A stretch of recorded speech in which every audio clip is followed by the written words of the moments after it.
el invento especialmente de la radio y el invento de la televisión vino a impulsar el quehacer de los medios de comunicación masiva. Gracias por estar nuevamente acá en sintonía de Marcando tu Vida.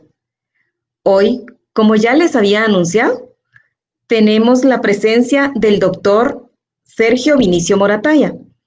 Él es doctor en Comunicación Estratégica y Social, magíster en Comunicación, licenciado en Ciencias de la Comunicación, egresado de la Universidad de San Carlos de Guatemala. También fue director de la Escuela de Ciencias de la Comunicación. Muchas gracias por su sintonía y bienvenido, doctor, a este programa. Bueno, bienvenido. Muy buenas noches, es un gusto estar con ustedes, estar con este público de la Magíster Maritza Carrera, es un honor para mí. Compartir con ella conocimientos sobre la sociedad, el conocimiento de la información, específicamente sobre medios de comunicación masiva. Y yo me siento contento de compartir con ustedes esta noche y también con la Magíster Maritza Carrera. Muchas gracias, Maritza. Para términos de la entrevista, lo voy a decir Maritza, y que la Magíster me diga Sergio, no doctor. Y yo creo que vamos a hacer una bonita entrevista y vamos a poder compartir conocimiento. Muchas gracias, Maritza, por la invitación. Gracias. Se nos ha perdido. Bueno, como que hemos perdido comunicación con la licenciada y Magíster Maritza Carrera.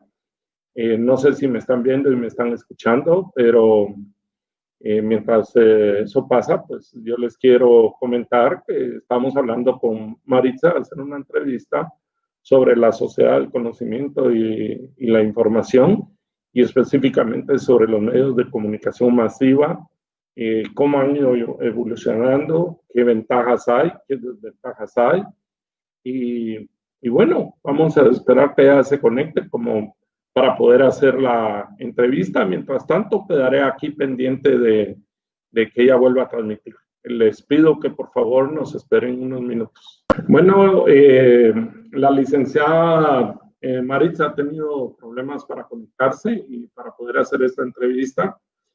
Sin embargo, yo voy mientras ella se conecta y logra la reconexión, pues yo voy a hablar un poquito de medios de comunicación, de qué es lo que ha estado pasando, cómo han ido evolucionando y qué es lo que nosotros hemos estado viviendo. A mí me gustaría que nos ubicáramos un poquito en la Edad Media y nos ubicáramos en el invento de Juan Gutenberg o la invención de la imprenta. La invención de la imprenta vino a suponer un avance para la sociedad y para la humanidad increíble, porque permitió la masificación de las ideas. Antes de que existiera la imprenta, pues el hombre tenía que transmitir las ideas a través de escribanos, es decir, los libros se hacían a mano, se hacían uno por uno. Ese hacerlo a mano y hacerlo uno por uno era un proceso relativamente difícil.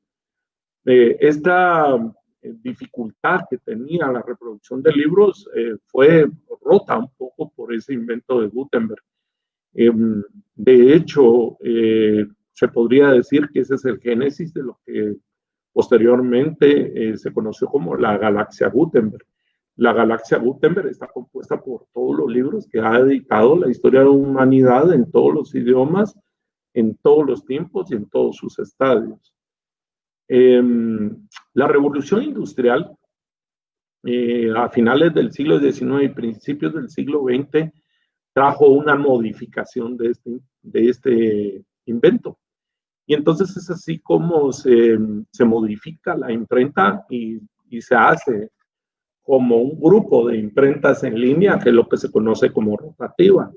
Entonces la rotativa o la modificación de la imprenta hizo en un determinado momento que se pasara de la reproducción de pocos ejemplares a miles e incluso millones de ejemplares en los países del primer mundo, en el que, por ejemplo, un periódico como USA Today alcanzó un determinado momento hasta 15 millones de copias diarias en su tiraje. Este no es el tema de esta charla, de cómo era que USA Today hacía esto para reproducirlo. Pero lo cierto es que los medios de comunicación masiva empezaron a jugar un papel muy importante. El invento especialmente de la radio y el invento de la televisión vino a impulsar el quehacer de los medios de comunicación masiva.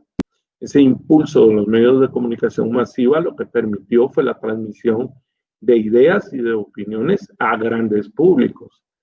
Estos públicos en un determinado momento tenían como problema en los medios de comunicación masiva tradicionales o análogos el problema de que no había retroalimentación. Es decir, los públicos no podían en un determinado momento interactuar con los editores, con los periodistas, con la planta de redacción del medio.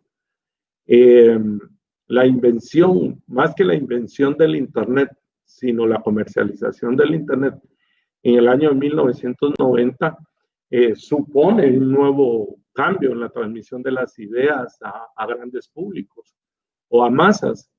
¿Por qué supone un gran cambio en la transmisión de ideas a grandes públicos y a masas? Por una simple y sencilla razón, de que ya no se llega a unos cuantos miles de lectores, sino que potencialmente se puede llegar a millones de gente que está conectada a través de las redes sociales y de las cuentas de los medios de comunicación masiva. Aquí hay una cosa bien importante, es el hecho de que siempre en la historia de la humanidad el inventor viene y hace, por ejemplo, la imprenta, o el que inventa la rotativa, pues inventa la modificación de un invento previo. La comercialización del Internet tuvo como soporte el desarrollo de la computadora y el desarrollo de la web. Ese desarrollo de la computadora y desarrollo de la web hace en un determinado momento de que, de que nosotros podamos transmitir el conocimiento. Zygmunt Bauman, que es un sociólogo polaco, explica que ese año de 1990 es una nueva ruptura en la historia de la humanidad, es otro parteaguas, otro momento en la historia de la humanidad que se puede decir el mundo real antes del Internet. Es decir, de 1990 a 13.000 años antes de Cristo. Y viene una segunda época, que es el mundo virtual, de 1990 al año que estamos, que es en el 2021. El mundo de 1990 para atrás era un mundo sólido, era un mundo de relaciones humanas, era un mundo en el que no habían conexiones virtuales. Y el mundo, después de 1990 para el año 2021, es un mundo de conexiones, es un mundo líquido, es un mundo de inestabilidad y que no hay nada definido. Esto hace en un determinado momento que las relaciones humanas sean diferentes, en un mundo real versus un mundo virtual. En el mundo real, todos nosotros tenemos relaciones, ¿ya? Relaciones muy cercanas y está mediado por herramientas. Y en el otro mundo, que es en el mundo virtual, lo que nosotros tenemos son conexiones. Y este mundo de conexiones está mediado por programas, no por herramientas. Este choque entre el mundo real y el mundo virtual hacen en un determinado momento de que el mundo entre a lo que Bauman conocía como la sociedad líquida. Esta sociedad líquida alcanza a los medios de comunicación masiva, especialmente el avance de la tecnología obliga a los medios a que tengan que transformarse, a que tengan que reinventarse, a que se tengan que volver a hacer. ¿Pero por qué? Porque el paradigma del negocio cambió. ¿Y cuál era el negocio? El negocio no era tener miles de suscriptores que compraran los medios de comunicación masiva en las calles, los periódicos, o que consumieran las noticias por radio o televisión. El negocio estaba en tener a toda esta audiencia pendiente de las noticias para poder vender la publicidad. La irrupción del Internet en este mundo de los medios de comunicación masiva hace que la publicidad poco a poco se mueva hacia el Internet.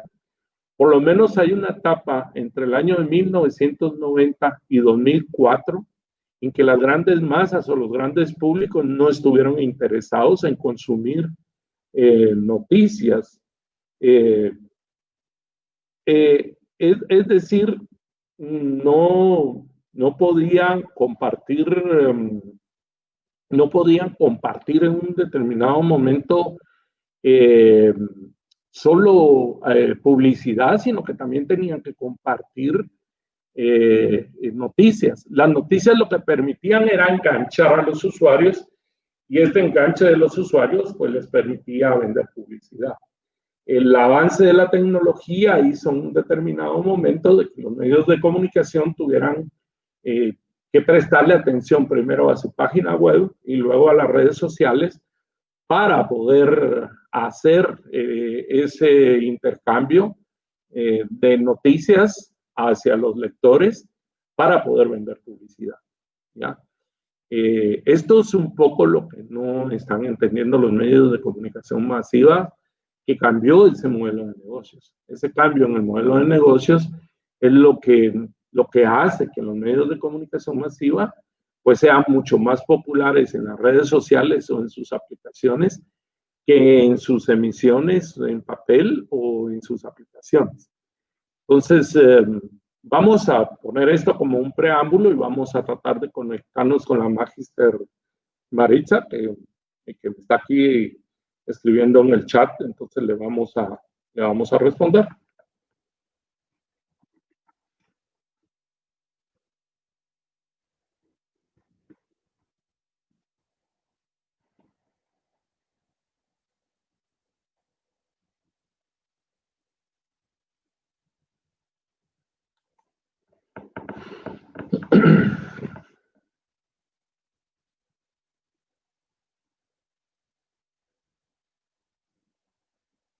Bien, entonces vamos a seguir con la explicación. Las redes sociales lo que han venido a hacer es a quitarle fuerza o impulso al negocio de la venta de las noticias a través de medios tradicionales. ¿Y cuáles son los medios tradicionales o los soportes tradicionales? El papel, la radio y la televisión. Y entonces que ahora tengan que vender las noticias a través de sus redes sociales, de Facebook, de Instagram, de Twitter, de TikTok y de las redes sociales que se creen en el futuro. Entonces, eso hace en un determinado momento de que le preocupe a la gente, especialmente a la gente más pensante, qué es lo que tenemos que hacer. Entonces, este público pensante exige de los medios de comunicación cambios que en ocasiones no han podido dar, ¿verdad? Vamos a ver cómo hago para darle.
de comunicación masiva, entonces tuvieron que hacer el traslado de sus soportes tradicionales a los soportes digitales. Por ejemplo, Prensa Libre de papel tuvo que pasar a Facebook, a Instagram, a Twitter. Igual Emisoras Unidas de la radio tuvo que pasar a Facebook, a Twitter, a Instagram. Entonces tuvieron que hacer un cambio. Ese cambio del modelo de negocio también cambia la forma en la que se tiene que hacer periodismo. Ahora, cada uno de las salas de redacción, cada uno de los medios de comunicación masiva entienden el cambio a su manera. Es entender el cambio a su manera, es en un determinado momento que cada quien vaya probando y vaya adoptando nuevas formas de hacer periodismo, nuevas formas de transmitir noticias. Esas nuevas formas de hacer periodismo, de transmitir noticias, lo que hace es tener ventajas y desventajas para la sociedad.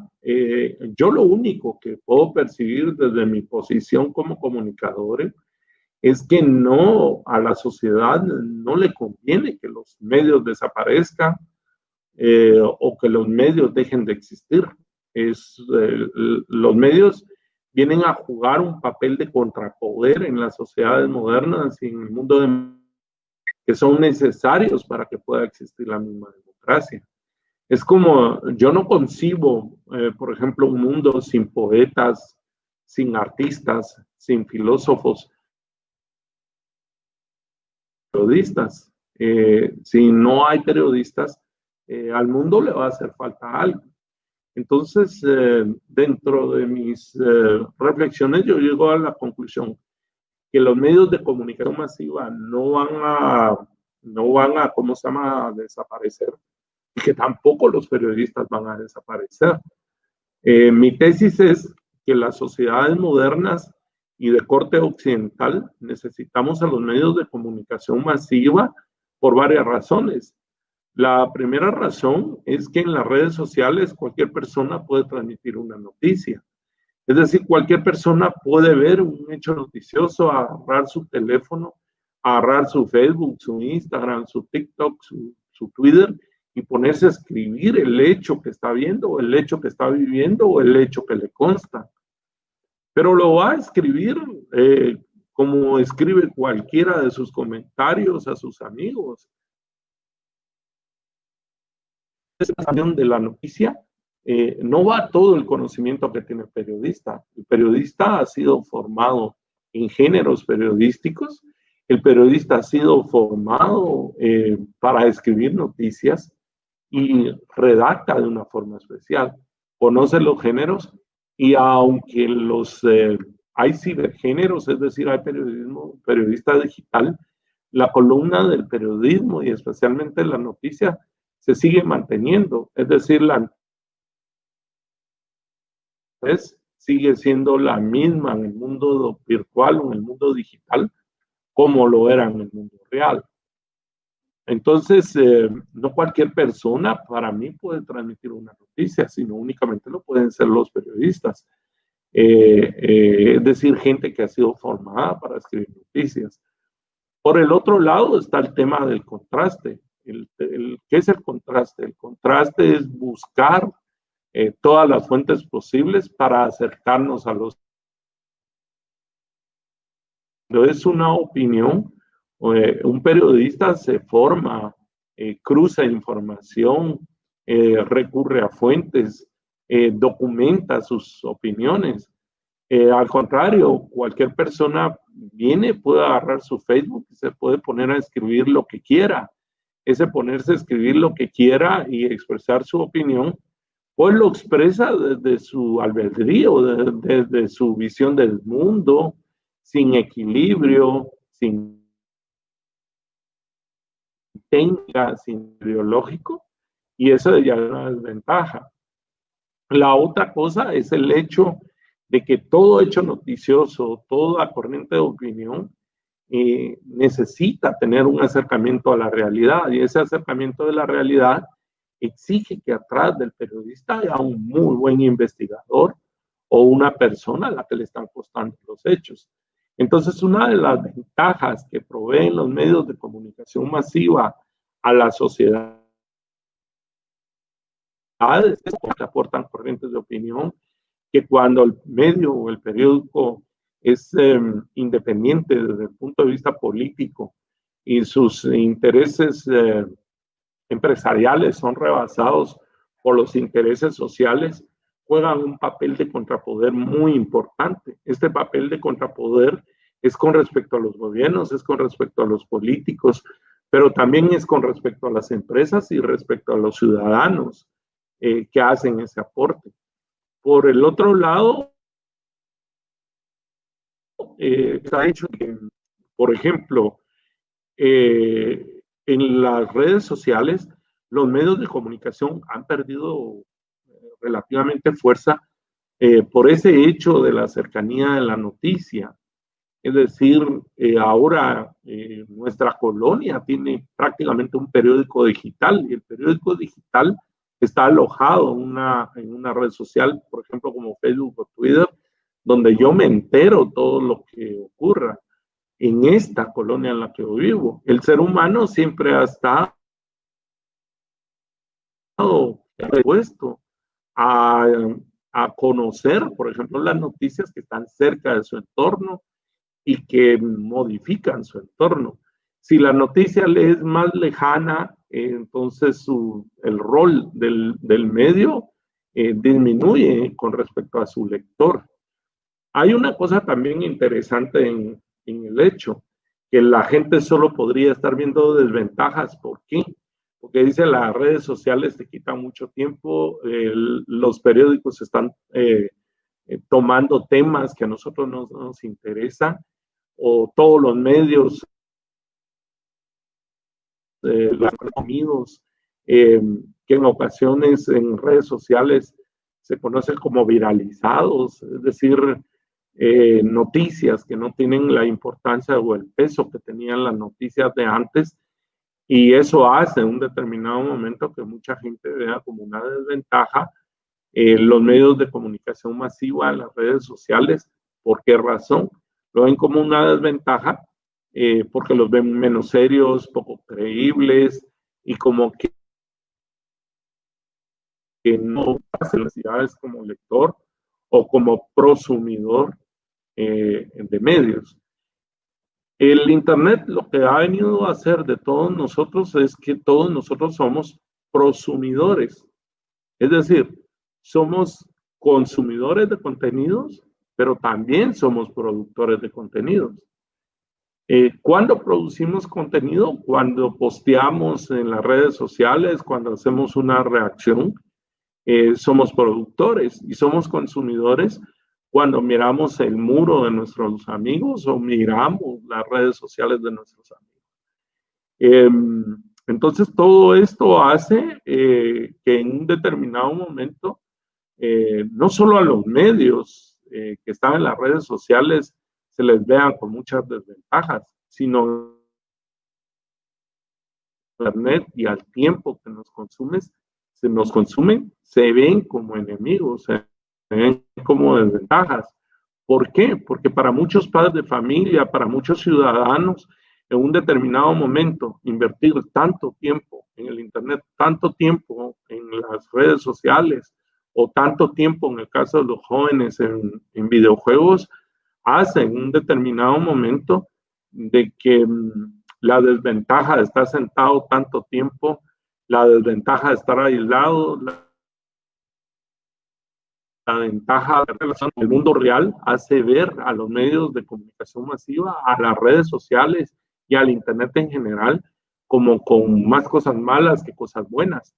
Yo no lo veo así. Yo creo que en nosotros, los seres humanos, está el manejar bien las redes sociales, manejar bien el Internet, manejar bien los medios de comunicación digitales y exponernos el tiempo que nos tenemos que exponer.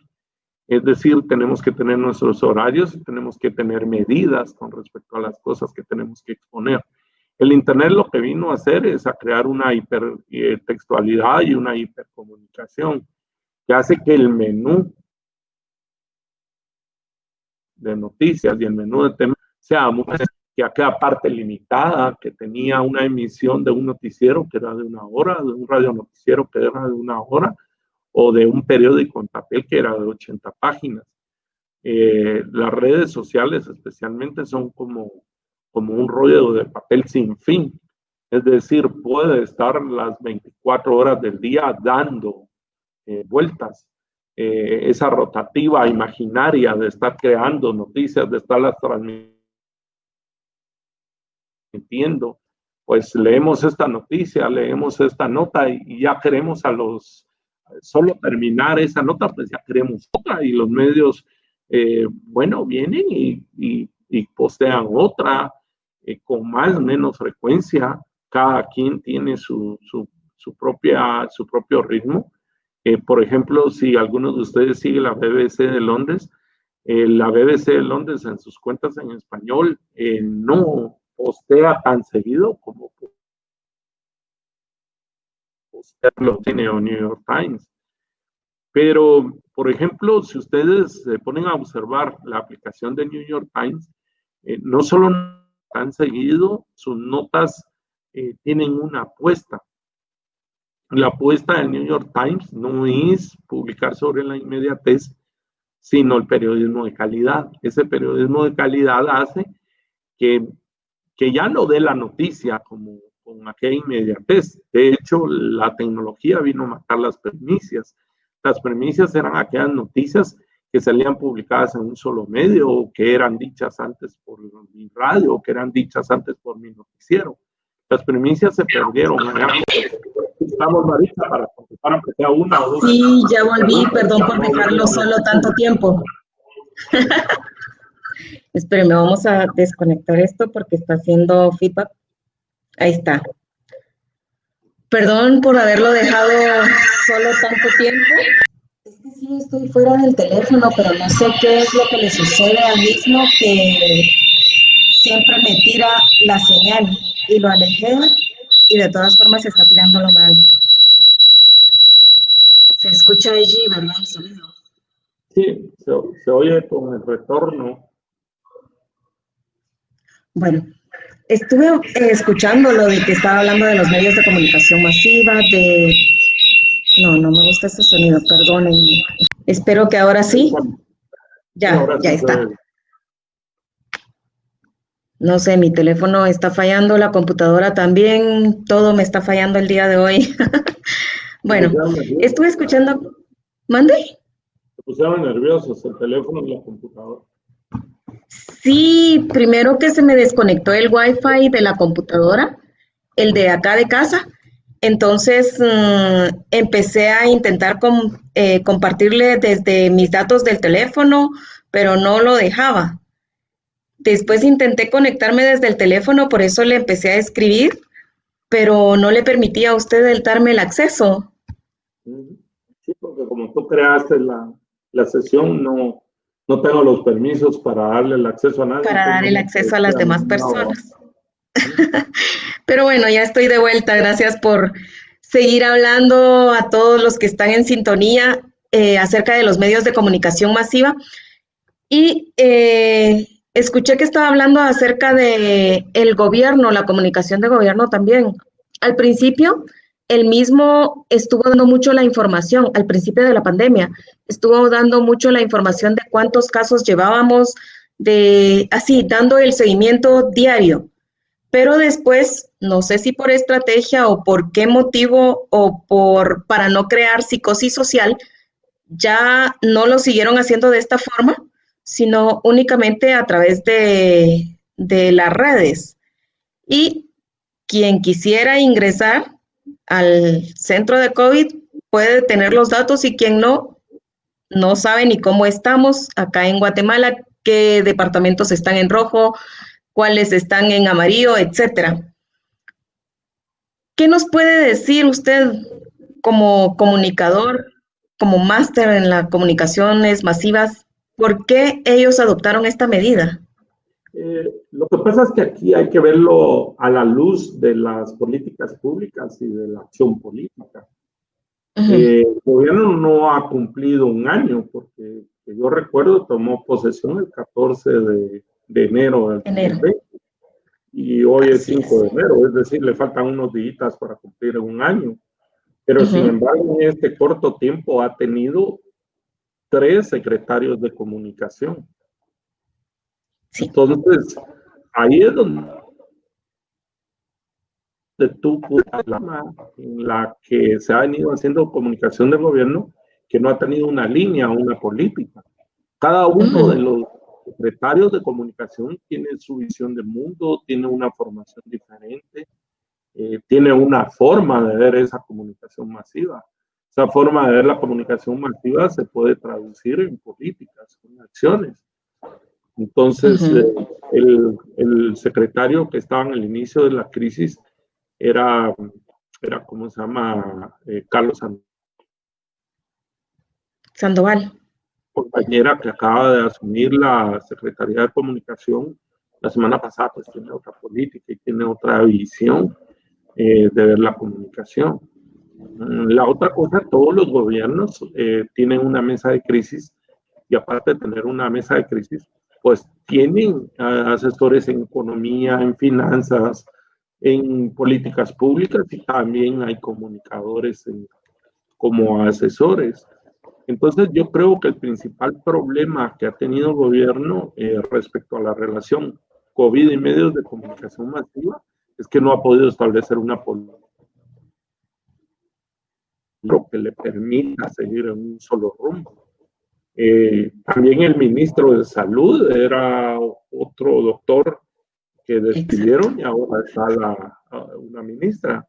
Ese cambio también en el Ministerio de Salud es un cambio en la política de cómo se deben manejar las estadísticas y cómo se debe servir a la población o a los grandes públicos esa información.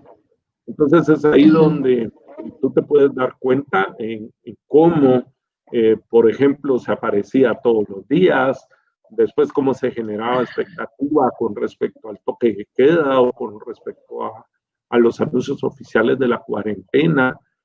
¿Pero por qué? Porque el mismo mundo estaba en emergencia y entonces se exigía esa actividad, la pandemia, de comunicación por parte del gobierno. Yo veo un pequeño cierre más o menos con el mes de octubre cuando el presidente en una de sus últimas conferencias dice, bueno, yo los he querido proteger, pero de aquí en adelante sálvese quien pueda y cada quien haga lo que le dé la gana. Eso fue como yo ya me voy a comunicar, yo ahora no voy a decir y voy a cambiar la política. Pero eso fue un metamensaje, no fue un mensaje directo de voy a cambiar mi política de comunicación, pero de hecho lo cambió. Entonces, yo no veo extraño el tema de que antes se comunicaba mucho y ahora se comunique poco y que antes había hiperinformación y ahora estamos subinformados. Aquí lo que es cierto es que hay una segunda ola de COVID porque cada vez en redes sociales miramos más gente que dice que tiene COVID y miramos más gente que está diciendo que tiene COVID. La otra cosa, los médicos de los hospitales nacionales han creado cuentas donde dicen desde su visión como médicos, por favor cuídense porque ya no aguantamos turnos tan largos, o los hospitales están otra vez saturados, o no tenemos ventiladores, no tenemos camas, no tenemos medicina, no aguantamos, estamos a punto de colapsar porque no hemos tenido que trabajar 2 o 3 turnos seguidos. Los médicos han aprendido más de la enfermedad.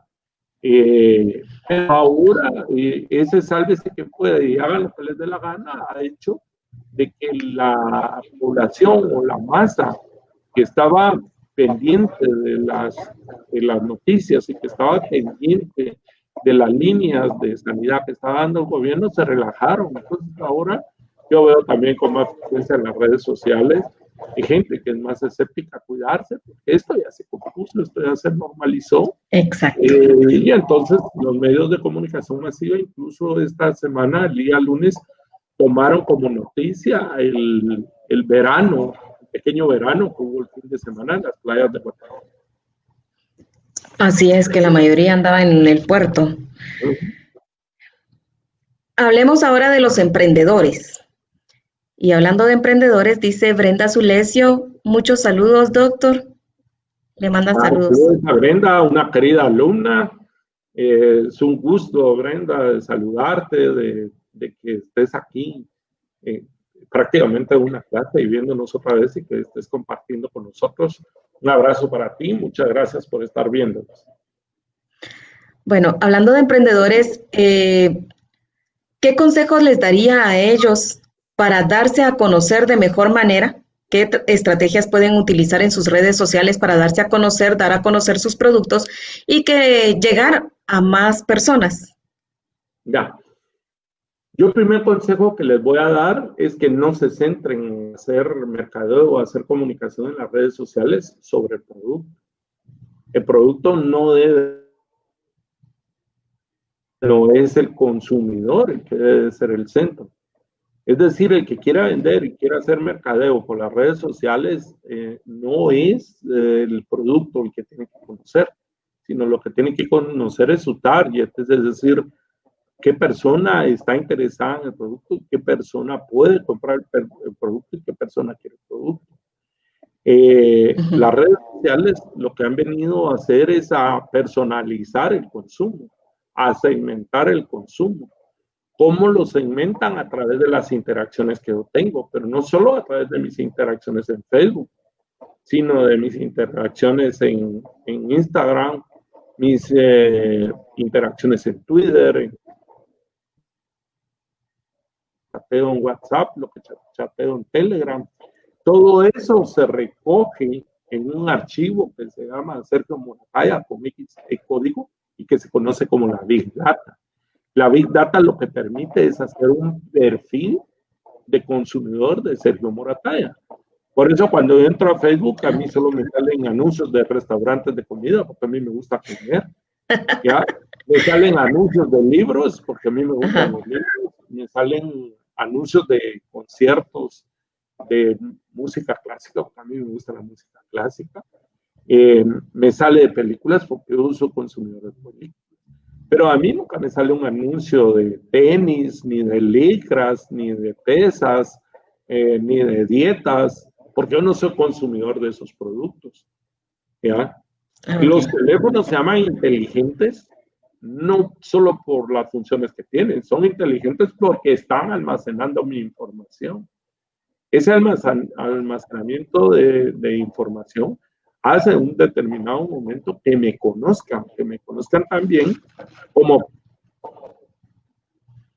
para los que a mí me interesan, entren a la red social, segmenten bien el grupo y puedan llegar a mí.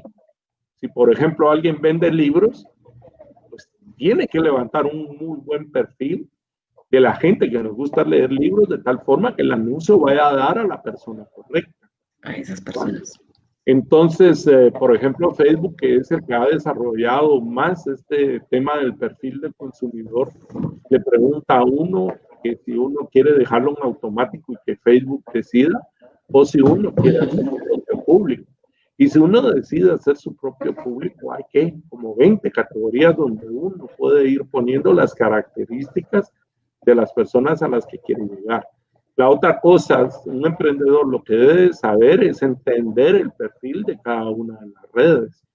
Es decir, por ejemplo, en Instagram, hay gente que usa mal Instagram porque empieza a poner 500 caracteres, 800 caracteres para poner un pie de foto.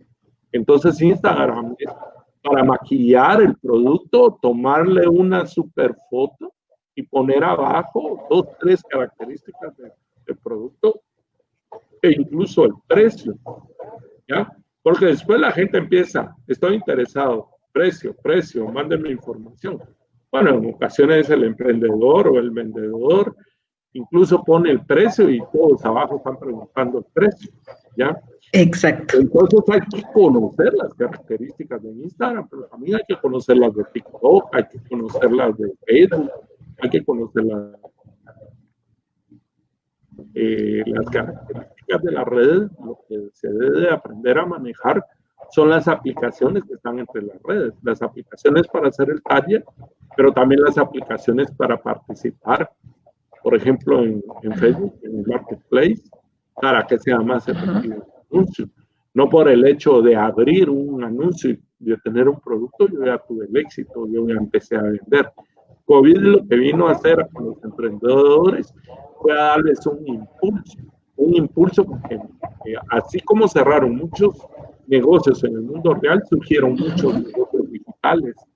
Y entonces, Así es. mucha gente que no tenía un negocio, pues puso su tienda en línea, puso su mensajería, puso su cervecería. El guatemalteco es muy ingenioso, entonces yo vi surgir muchos negocios a la luz de COVID, específicamente en las redes sociales. Entonces yo doy la sugerencia de que no solo se estudie el producto y se abra la cuenta, sino que se estudie al consumidor y se estudien las características de las redes sociales, y haciendo esa elección, pues que se piense en un principio en campaña, una pequeña estrategia de comunicación que le permita al emprendedor tener éxito en la venta y no solo tener conocimiento o difusión. El emprendedor no quiere tener solo me gusta, like o comentarios.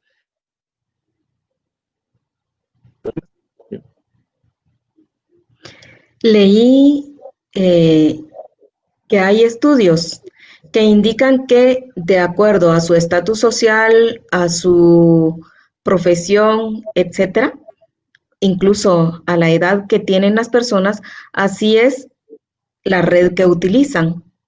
Por ejemplo, ahora hay más niños que utilizan TikTok, YouTube, Instagram, Facebook. ¿Nos puede ahondar usted un poco más en este tema? Bueno, en primer lugar, los jóvenes no están usando ninguna de estas redes. Los jóvenes están usando una red nueva que se llama Discord. Ellos están metidos en Discord, los niños de entre 8, 13, 14, 16 años. La red más popular entre ellos es Discord. La otra cosa, ellos ven en los videojuegos redes de comunicación y no videojuegos. Entonces, a través de esos videojuegos y juegos en línea, pues se comunican. Como el Roblox que está ahora. COVID vino a popularizar, por ejemplo, está popularizando StreamYard, pero popularizó Zoom, popularizó Meet. Y la otra cosa era el tema de Classroom y Teams, que eran redes de plataformas virtuales de educación que no tenían relativamente éxito o masividad, pero que también vinieron a ser impulsadas por COVID. Entonces, sucede que personas con cierto nivel de estudio y cierta edad, tal vez incluso de 30 para arriba, prefieran estar metidos en Twitter porque son inmigrantes digitales. Es decir, cuando nacieron no habían redes sociales, sino lo que habían era textos. Entonces les gusta más ¿cómo se llama? Esta red de textos. Ahora, ¿qué pasa con Instagram? Instagram responde a las necesidades de los millennials, es decir, 25 años, pero más de 18. Ellos son los que se han apropiado de Instagram. Y podríamos decir que la gente que está entre un rango muy alto, entre 18 y 65 años, pues prefieren Facebook, porque al final Facebook ha llegado también a 3.000 millones de personas en toda la humanidad, es la red social más grande, y no estar en Facebook es un poco como no estar en nada, es como no estar en las redes sociales. Facebook es una red social que es mucho más versátil. ¿Por qué? Porque permite videos, historias, audios, reacciones, comentarios, y perdió una parte muy bonita que era lo de los grupos. Al principio, en los grupos de Facebook permitía compartir documentos, ahora ya no. Entonces, por ejemplo, nosotros los docentes, cuando no existían plataformas de educación, creábamos grupos en Facebook y a través de esos grupos de Facebook, pues compartíamos los documentos. Y a través de esos grupos de Facebook, en que solo estaban nuestros alumnos y nosotros, pues pedíamos las tareas, pedíamos tareas, y también a través de ahí nosotros dirigíamos ese proceso.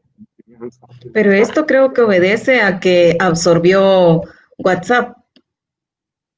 No, eso de absorber WhatsApp es más una política del capitalismo en el que el capitalismo históricamente tiende al monopolio. Es decir, por ejemplo, si yo tengo una empresa de bebidas gaseosas y ponen otra empresa, pues lo primero que se les ocurre es comprar esa nueva empresa y se acaba la competencia. Entonces, Facebook simple y sencillamente vio como competencia WhatsApp, lo compro y deja de ser competencia. Ve como competencia Instagram, lo compro y deja de ser competencia. Y entonces todas esas capacidades que se han hecho para crear esa red social y que han tenido éxito, pues simple y sencillamente las agarra Facebook. Facebook ya sabía al comprar Instagram que Instagram funcionaba y que le gusta a mucha gente. Facebook ya sabía que WhatsApp funcionaba y que le gustaba a mucha gente, y que incluso WhatsApp tenía más gente que el sistema de mensajería de ellos, que es Messenger. A la gente le gusta más WhatsApp que Messenger, pero Facebook no lo compró por esa razón que tú decías. Facebook lo compró simple y sencillamente por sacar a un competidor del mercado, nada más. No, lo que yo le decía era de que quizá ellos quitaron los grupos en Facebook porque como compraron WhatsApp, entonces los grupos se hacen a través de WhatsApp y ya no a través de Facebook. Pero es para más educativo, más difícil todavía de manejar. ¿Ya? Sí. ¿Por qué? Porque WhatsApp es como un rollo de papel, sin fin. Yo pongo un posteo y el programa, y lo miran 20 gentes y ya desapareció en la línea, y después sale otro con que yo no vi el programa, se tiene que volver a poner 10, 15 comentarios más. ¿Cuándo va a mandar el programa? Ahí va por tercera vez el programa. Es cierto. Eso no pasa, por ejemplo, en Classroom. Ahí hay una carpeta que se llama programa, tú lo pones y bueno, cualquier alumno lo puede entrar a ver en el momento que quiere. Es decir, ni WhatsApp ni Facebook son para educación, son redes sociales de interacción, de intercomunicación, y son de entretenimiento. Lo más chistoso es que ni Facebook ni WhatsApp hacen contenido. Los que hacemos contenido somos los que participamos, pero ellos no postean nada. Así es. Ellos solo tienen dinero a través de nosotros. Por eso somos prosumidores. Somos productores y consumidores de contenidos. Así es. Walter Pérez dice: saludos, doctor Sergio Morataya, excelente disertación. Muchas gracias al máster Walter Pérez, siempre se le tiene mucho cariño y respetos para usted también, es un gran profesional. Gracias, máster, por estarnos escuchando. En una oportunidad, a mí no se me olvida que usted me dijo: mira, sos una figura pública, tenés que cuidar mucho lo que publicas en tus redes sociales y tenés que crear tu página oficial. Así es. Mi tesis doctoral es de eso, así se llama. Todos somos, pero puede llegar a grandes públicos, a millones. Entonces, todos potencialmente somos figuras públicas. Antes, en los medios análogos, en los medios de comunicación tradicionales, para ser figura pública, uno tenía que ser deportista, artista, filósofo, político, empresario. O sea, tenía que tener un interés de tipo social, pero también los medios le tenían que dar espacio a uno. Pero ahora no. En las redes sociales lo que tenemos que hacer nosotros es crear nuestros canales, y aparte de crear nuestros canales, conducirnos como figuras públicas, porque en cualquier momento potencialmente nosotros podemos llegar a cientos, decenas, cientos o miles de personas. En este momento yo no logro ver cuántas personas están conectadas, porque yo estoy en StreamYard, donde se transmite para Facebook, para YouTube y para otras redes sociales. No sé si TikTok también está conectado. El tema es este, que por el hecho de que, por ejemplo, a mí me estuvieran viendo 2 gentes, 3 gentes, 4 gentes. 244. este contenido en cualquier momento podría pasar a miles de gentes. Si ocurriera en un XY evento que permitiera que el contenido le interesara a miles de personas. Entonces, por eso mismo es que nos debemos de comportar todos como figuras públicas, porque en el momento que tenemos una red social abierta, potencialmente tenemos a millones de espectadores atrás de lo que nosotros estemos haciendo. Por ahí circula el video de una maestra de Puerto Rico decepcionada porque sus alumnos no le pusieron atención.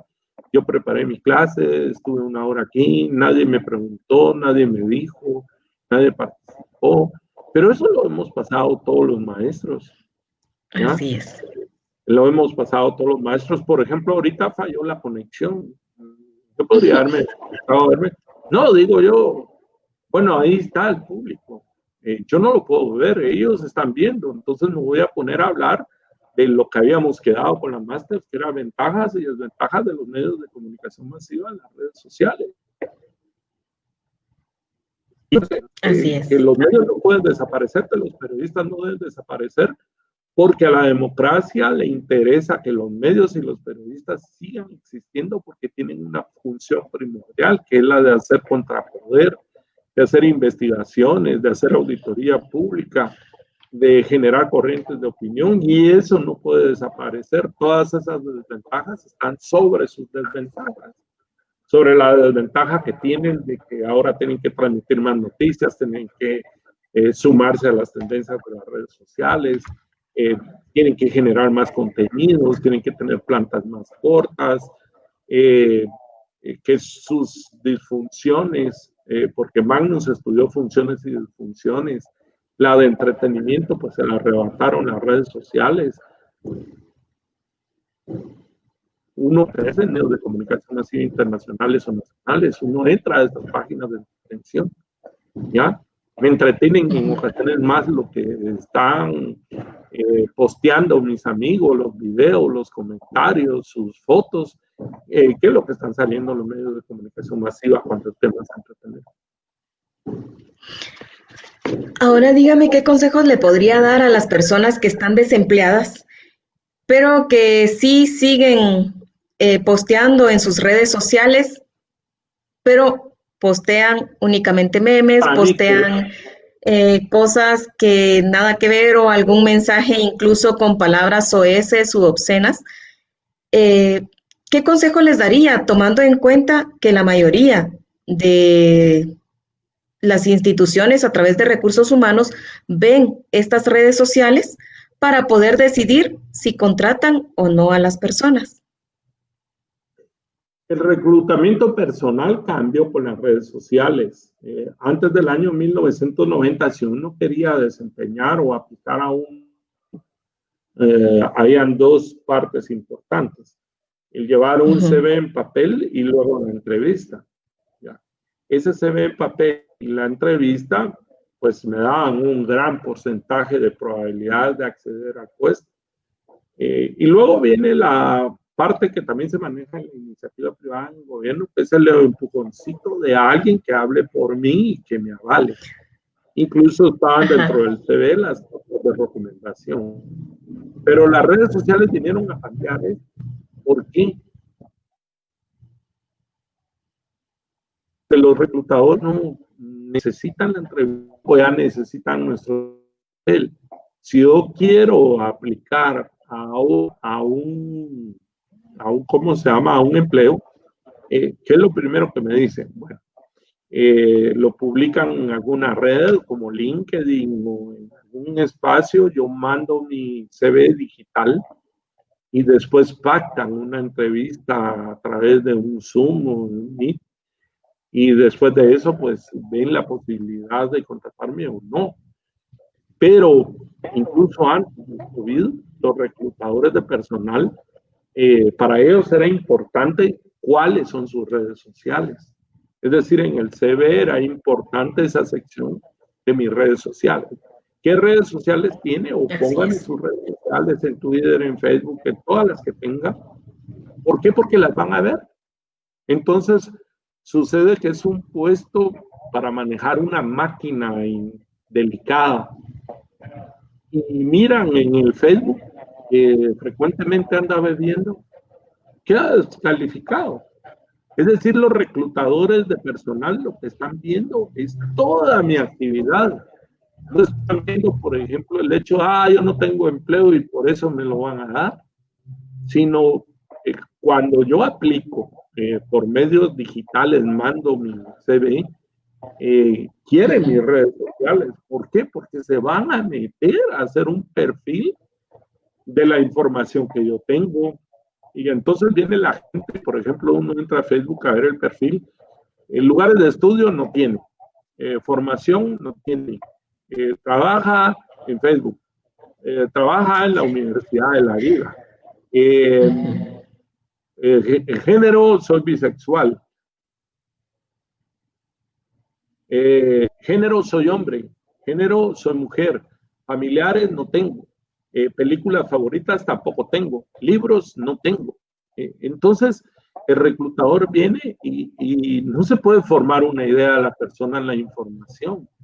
Si yo quiero ser una persona seria, tengo que decir en dónde estudié mi primaria, dónde estudié mi secundaria, mi universidad, cuáles son mis gustos, cuáles son mis intereses, cuáles son los libros que me gustan, mi género, mi fecha de cumpleaños. Yo recomiendo no poner el teléfono, no poner el correo electrónico en la red social, sí poner, por ejemplo, a unos familiares cercanos que compartan la red, sí poner qué libros leo, qué películas leo. Todo eso le sirve al reclutador. Y luego de eso, si yo me porto mal, no voy a estar posteando, por ejemplo, en esta Navidad, todo lo que comí, todo lo que bebí, todos los lugares. ¿Por qué?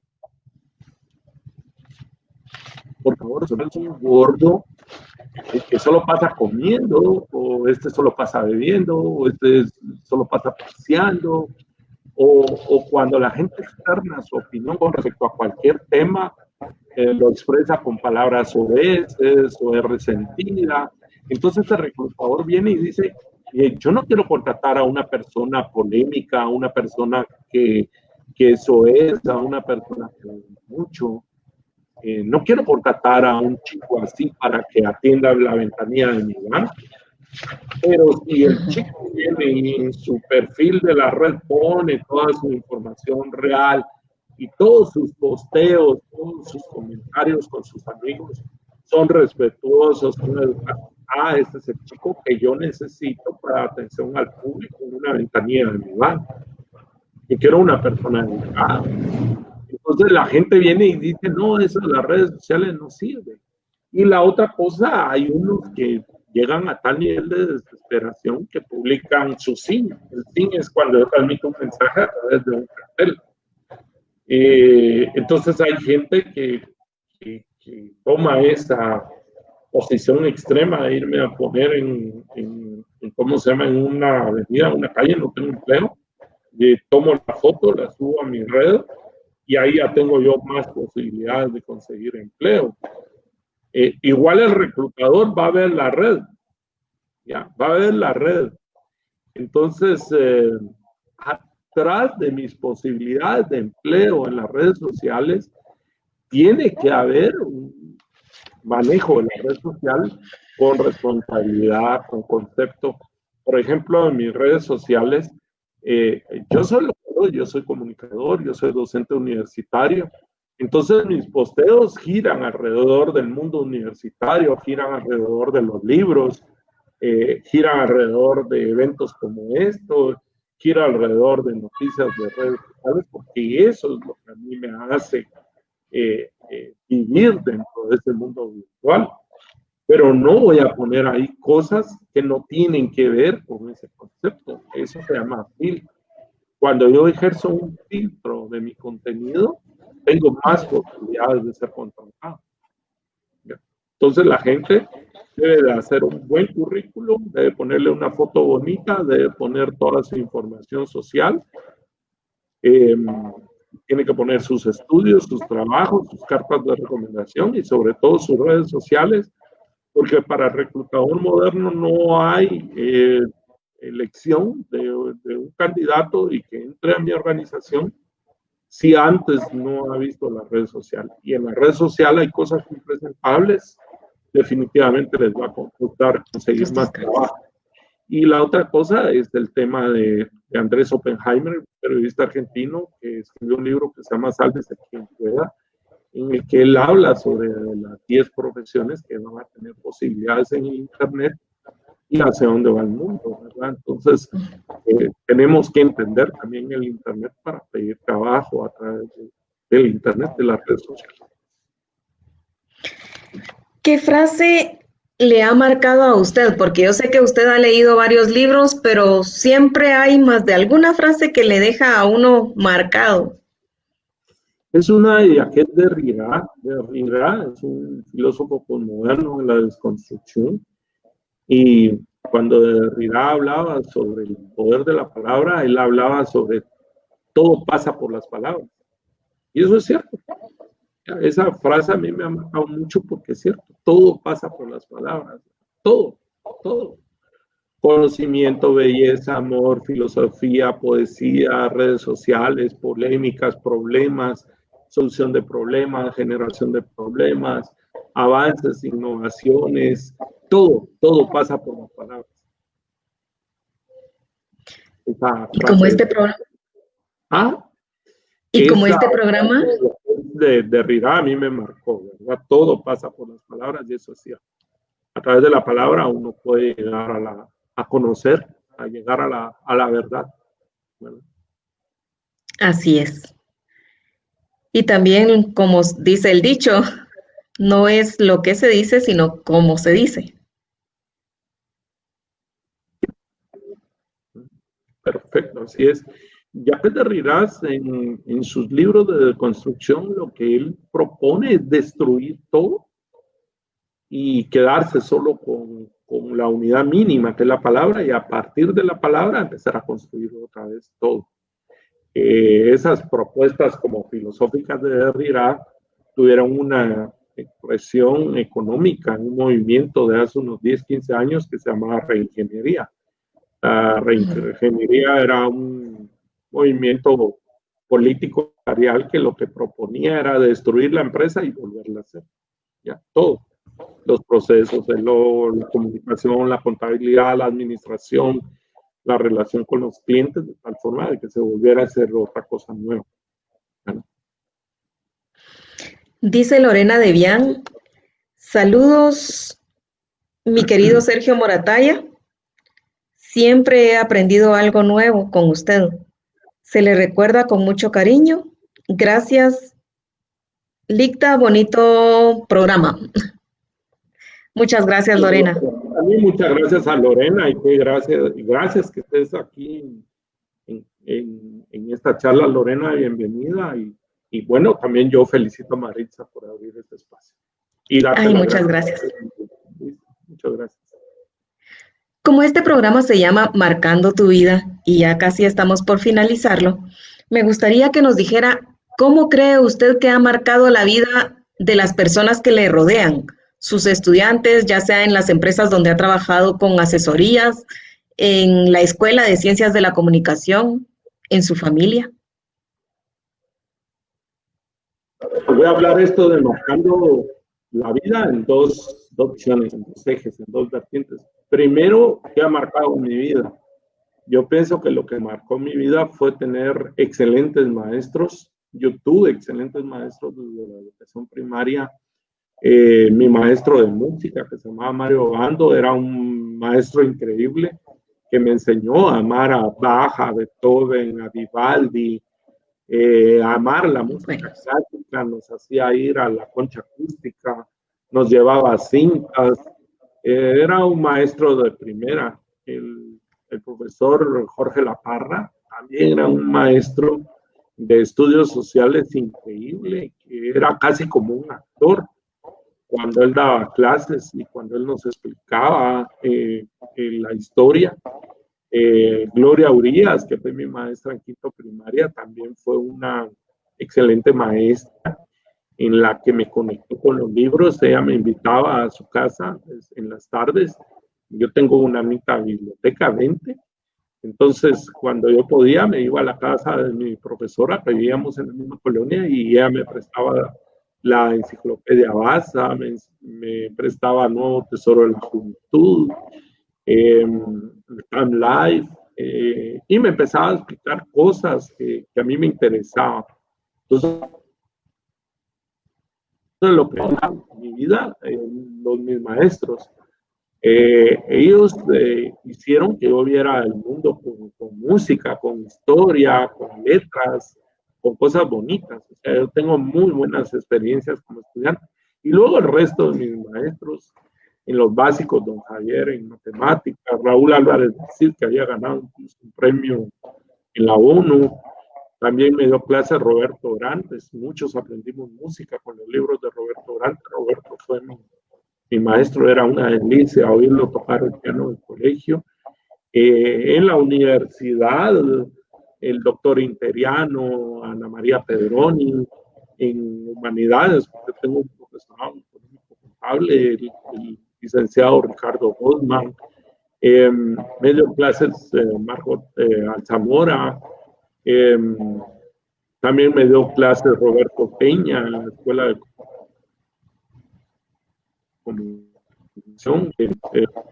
Es decir, tuve también esa suerte de tener muy buenos maestros en la universidad y todo eso marcó mi vida, mis maestros. Ahora bien, ¿en qué he marcado yo la vida de mis estudiantes? Es que yo soy un maestro disciplinado, siempre entrego mi programa, siempre les digo a los estudiantes que sigan el programa, siempre lo concluyo. Y la otra cosa es el tema de que a mí siempre me ha gustado la innovación, siempre me ha gustado la tecnología. Y desde el momento en que tuve contacto con la tecnología, pues me propuse generar cambios en el entorno. En la Escuela de Comunicación hay 2 cambios en los que yo participé directamente. Del doctor Interiano, todos los procesos eran a mano, todos los procesos administrativos. Es decir, las notas se llevaban en unas tarjetas, las cartas se hacían en máquinas de escribir, o sea, todo era a mano. Y entonces él me decía, mire, yo quiero que nosotros le pongamos tecnología y que pasemos el control de notas de papel a digital y de que capacitemos a la gente en correos electrónicos y a usar computadoras. Entonces estuve en una administración del doctor Interiano, que también es innovador. Bastante. A digital.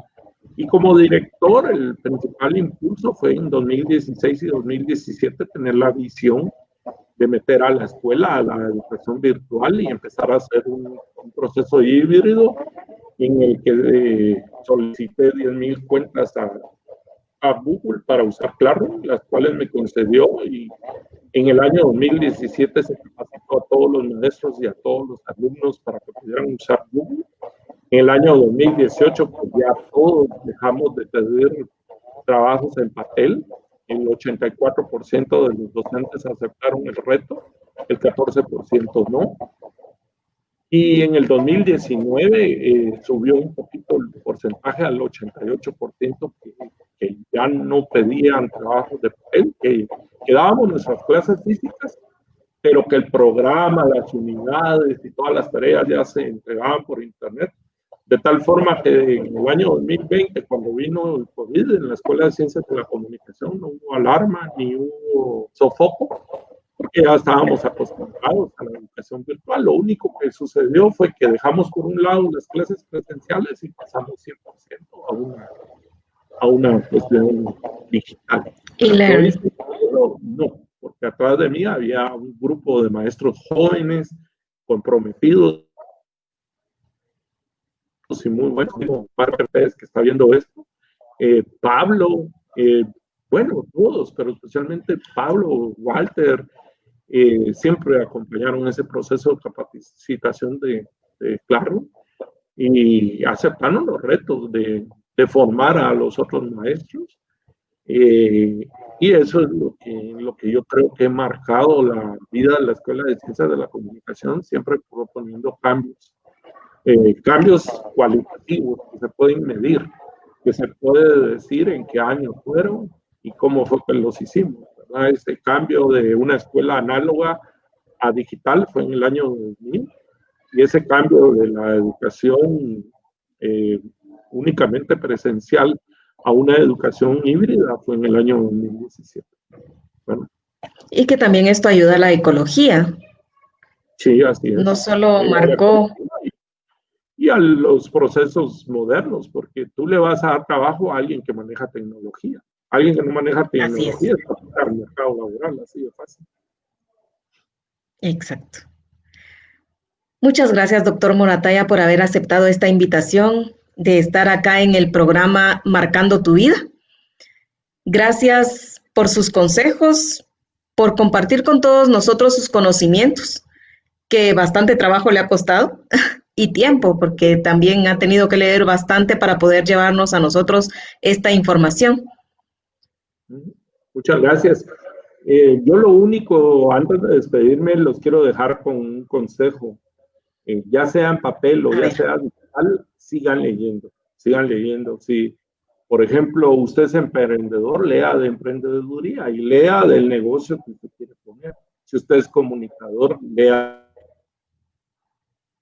de ingeniería o lea de arquitectura, pero jamás dejen de leer, jamás dejen de conocer y jamás tengan miedo de discutir sus ideas con otros profesionales, con otros amigos. Yo creo que el ser humano, cuando deja de ser tacaño y se reserva las cosas solo para sí y las comparte, tiene más posibilidades de éxito, más posibilidades de triunfo y más posibilidades de crecimiento profesional y personal. Y tú sos una muestra, Maritza, porque te animas a hacer tu canal, te animas a hacer Muchas gracias. Marcando tu Vida, y que no sé qué audiencia tiene, pero un día va a influir en muchos profesionales, en mucha gente que va a querer estar en este canal compartiendo sus conocimientos. Muchas gracias. Feliz año para todos. Feliz inicio de año laboral también. Los exhorto a que todos sigan sus objetivos, que no solo se planteen un objetivo, sino que tengan la disciplina para continuar y continuar hasta llevarlo a cabo. No se queden a medio camino. El éxito no es cuesta arriba, sino que va de arriba abajo y al final obtenemos lo que queremos y es mucho más satisfactorio. Muchísimas gracias, doctor Morataya, nuevamente por aceptar esta invitación, por compartir con todos nosotros. Y les cuento que el próximo martes vamos a tener un gran invitado. Les dejo nada más que es un expresidente de Guatemala, quien viene a compartir también con todos nosotros. Gracias. Muchas gracias, Maritza, y un abrazo a todas y todos. Se les quiere y se les aprecia. Nos vemos. Un abrazo para todos. Gracias. Adiós.